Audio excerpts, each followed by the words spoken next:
When you think of the K-pop superstar IU, what comes to mind? Probably this image of, well, perfection. She's one of the most successful and beloved solo artists of all time. A brilliant singer, a fantastic actress, basically a national treasure in South Korea. It's easy to look at her and see nothing but success. But what you're seeing, that's just the very tip of the iceberg. Because hidden underneath all the #1 hits, the sold-out stadium tours, and the flawless public image is a story of survival. A story of unbelievable hardship, of constant rejection, and just unimaginable loss. To really truly understand the icon that IU is today, you have to understand the fighter she was forced to become, long before any of us even knew her name.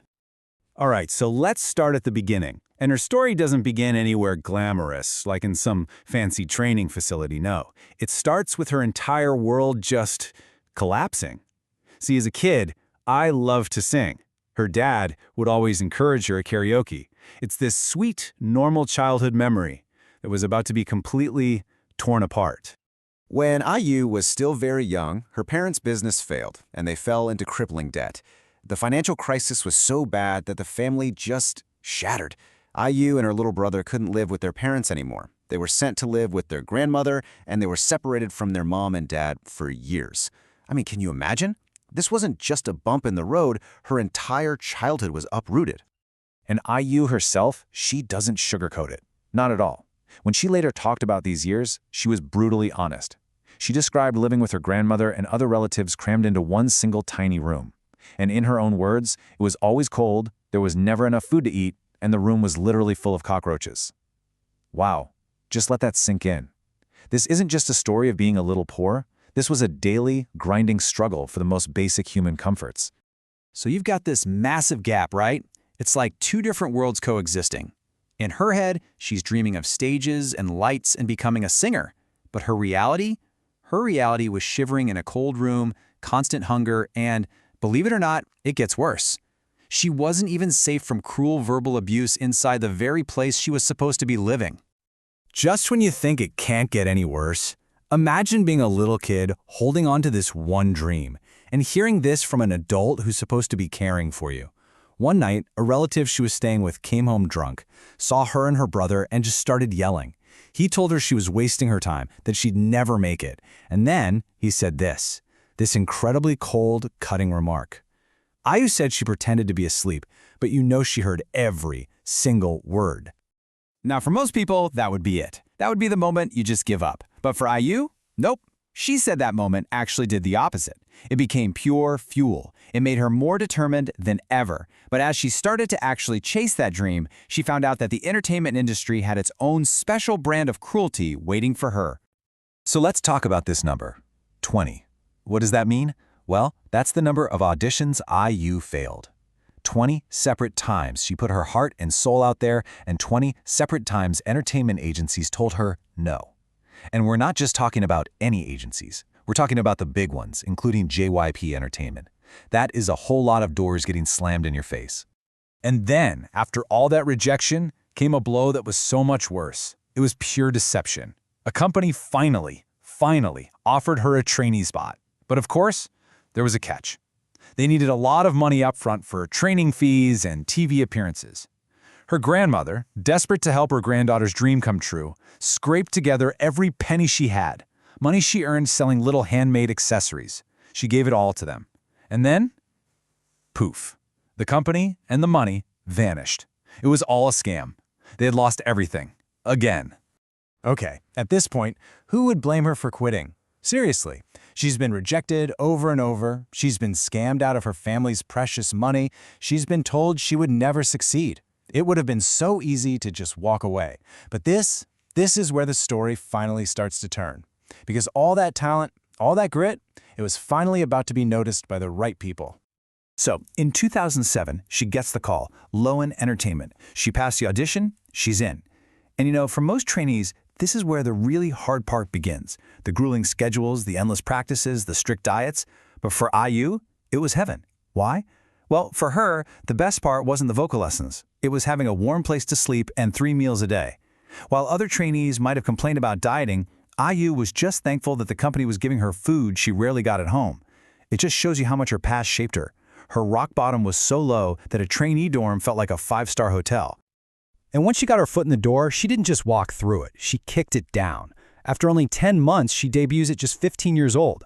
Her first song wasn't a huge hit, but she kept going. Then 2010 rolls around, bam! Her song Nagging hits #1.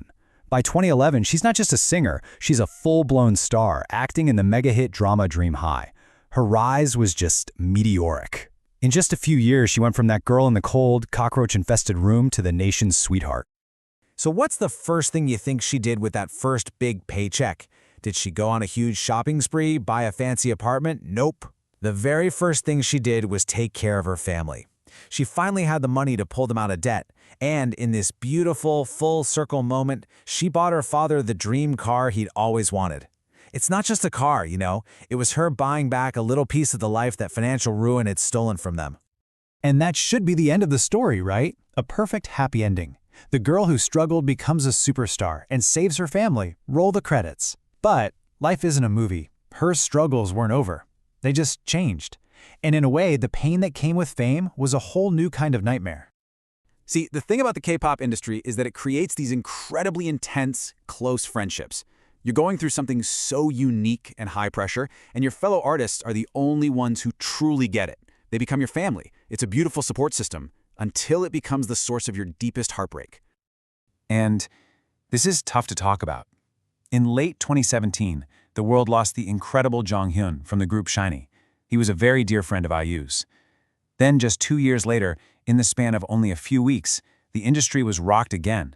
She lost 2 more of her closest friends, Sully and then Guhara. 3 beloved friends, all gone, in just 2 years. The weight of that kind of grief is just unimaginable. And she had to go through it all in the public eye. But even in the middle of her own grief, she found the strength to try and protect others. After Jonghyun's passing, she got up on the stage at a huge award show, and instead of a typical thank you speech, she spoke directly to every other artist in that room. She basically pleaded with them, please, take care of yourselves. It's okay to be sad. Let's look out for each other. It was a hugely powerful and incredibly important moment in K-pop history. And, as artists do, she poured all of that pain and confusion into her music. You can hear it so clearly in her 2020 song 8, which she made with Suga from BTS. It's this hauntingly beautiful track that's just steeped in memory, loss, and the feeling of saying goodbye. When you actually read the lyrics, it's just heartbreaking. Many fans are certain that she's speaking directly to her friends who passed, asking them, are you happy now? Finally happy, right? While also saying, I feel like I've lost everything. It's so raw. And that line, everyone comes and goes, even without saying goodbye, just hits you right in the chest. It's the sound of someone trying to make sense of an unbearable amount of grief. So when you step back and look at the whole picture, the poverty, the family separation, the rejections, the scams, the devastating loss of her friends, you realize you're not just looking at a successful career, you're looking at a timeline of pure survival. But here's the most incredible part. Her story isn't actually about the tragedy. It's about resilience. It's about someone who went through the absolute worst and chose not to become bitter or broken, but to become a source of comfort and strength for everyone else. The girl who once had nothing is now famous for her incredible generosity and empathy. It's truly amazing. And that kind of leaves us with one last thing to think about. IU's journey forces us to look past the perfect music videos and the sold-out shows. It asks us to remember that there is a real human being behind the celebrity, one who might be fighting battles we can't even imagine. Her story is a powerful, powerful reminder that sometimes the brightest stars are the ones that were forged in the deepest, darkest nights.